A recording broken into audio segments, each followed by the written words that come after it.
Yo, what is going on, Guardians, and welcome back to another Destiny 2 gameplay video.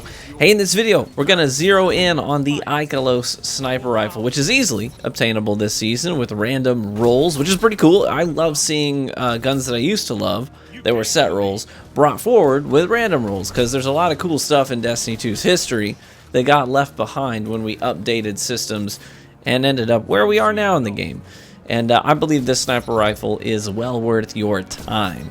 Yesterday, I took my recently acquired God roll into PvP and snagged, I think it was like 5 rans, kicked some major butt, and ultimately we nailed like a few hundred kills with this thing in a single sitting.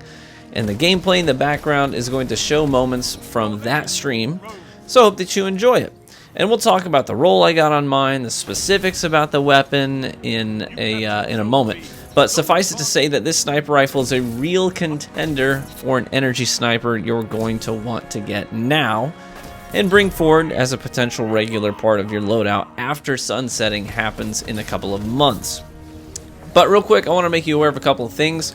First, me, MTashed, and Cacus HD are launching a brand new podcast and live show tonight at 9 p.m. Eastern called Real Gamer Hour. And this is not a Destiny show. It's not a Destiny-specific show. It's a live show that will inform you all about what's going on in the gaming community at large. So our approach is that no topic is off limits. If it happened publicly, then it's fair game to chat about. It's not a gossip show. We won't be shaming anybody, nothing like that. But we will talk about potentially controversial things in the gaming industry as well as the gaming community and offer our takes on stuff that many folks would be unwilling to touch. But it's not just that. We'll also talk about anything that happens. Like, we got the GPUs with NVIDIA, right? That's big news. We got game delays that we're talking about. We got all kinds of stuff in the gaming industry as a whole that we want to hit. So it's a little mixed bag of everything that's happening in our gaming community at large. So we would love to see you there tonight at twitch.tv/RGHpodcast, and I'll put that link in the description as well. We'll be uploading every episode to our YouTube channel as well, and I'll get that link in the description too. So 9 p.m. Eastern tonight, and I hope to see you there.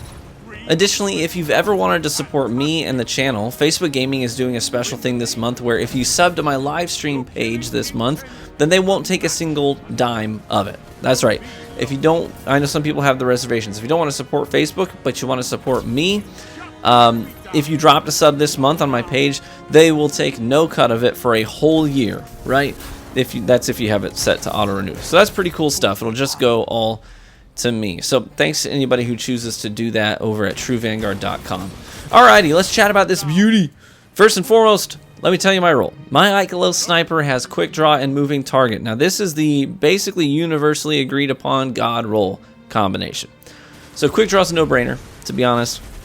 We all know that there's nothing else that's even close to being better or equal to quick draw in that slot. The gun will be ready when you need it to be, and that's absolutely necessary.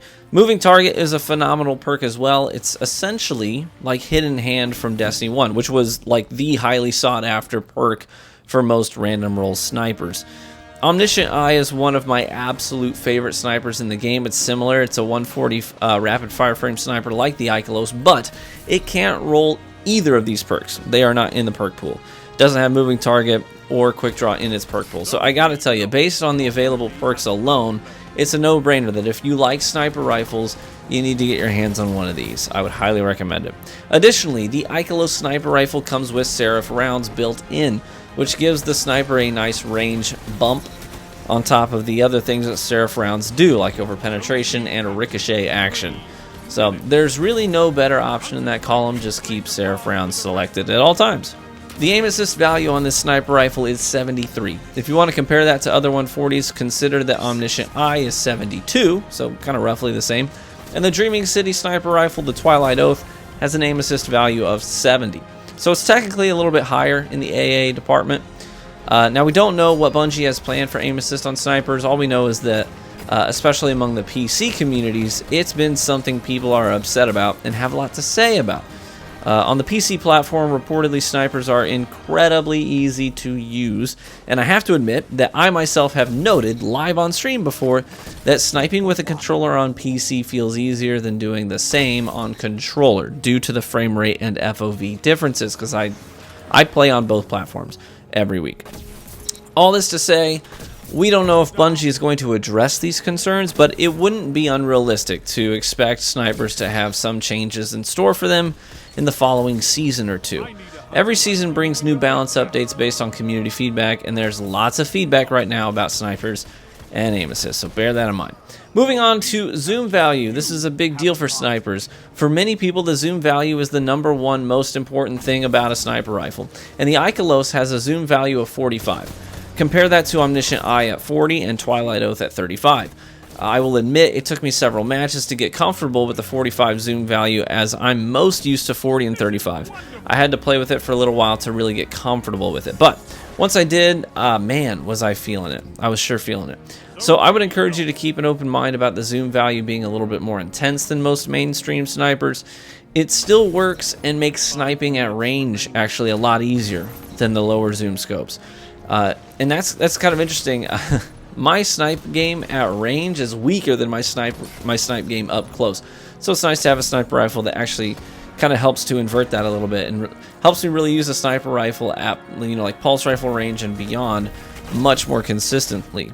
And I didn't really have a need for the CQC sniping because I coupled this sniper with the last word all of yesterday. So the last word was my weapon for closer range encounters, and I used the sniper for everything else.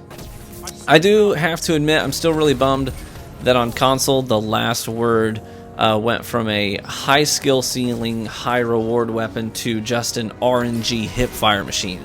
And I know that that's technically what it's supposed to be. I get that, but I still liked the other way so much better. Like, recoil control was key. If you had it, if you had recoil control, then you can make this thing a monster. And now the skill part of it is basically gone, and it's just an RNG gun up close. And I don't really like that. Also in my build, I'm using the Dragon Shadow exotic chest piece so I can reload all my weapons when I dodge. It's super nice, as well as having Wraith Metal Mail up constantly. Highly recommend Dragon Shadow. Been using it for years now. The last thing I really want to say about the Ikelos sniper is that aesthetically, it's beautiful. Aesthetics really matter to me. They really do. I don't like using weapons that are boring and have no character or have an aesthetic that is off-putting. But the Ikelos sniper rifle is incredible in this department. It looks friggin' awesome. I think Vicarious Visions nailed the design of this thing. It even lights up like it's getting hot when you fire it. You take one look at it and you know it's in some way connected to Rasputin. I absolutely love it. It also sounds great when you fire it. The scope is very clean and looks like you're walking through, you know, one of those doors in the Braytech facility that, you know, opens up as you get closer on your way to Rasputin himself. It's sick. The only other weapon that gave me this same kind of a feeling was the King's Fall scout rifle, the Doom of Kelkis. If you remember that scout rifle, the top rail of the gun, it looked like the top of the Dreadnought.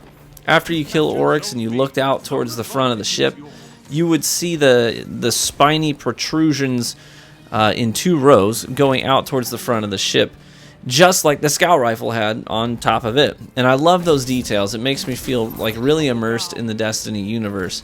I don't tend to overlook those details, and I try to appreciate them. The Ikelos has that same vibe to me. So I would highly recommend that all you take the time to go chasing one of these. They're really easy to get, honestly. Just do those weekly bounties on the destinations that are going away in November. You may even get lucky and get a god rolled like Ikelos SMG, which is fantastic, or a first in, last out slug shotty. That thing's pretty dope too. So thanks for watching the video. I hope that you enjoyed the gameplay and the commentary. Come check out our live show tonight on Twitch or later on YouTube. It's RGH Podcast on Twitch. So twitch.tv/RGH Podcast. Be warm and well fed, my friends, and I hope to catch you in the Crucible.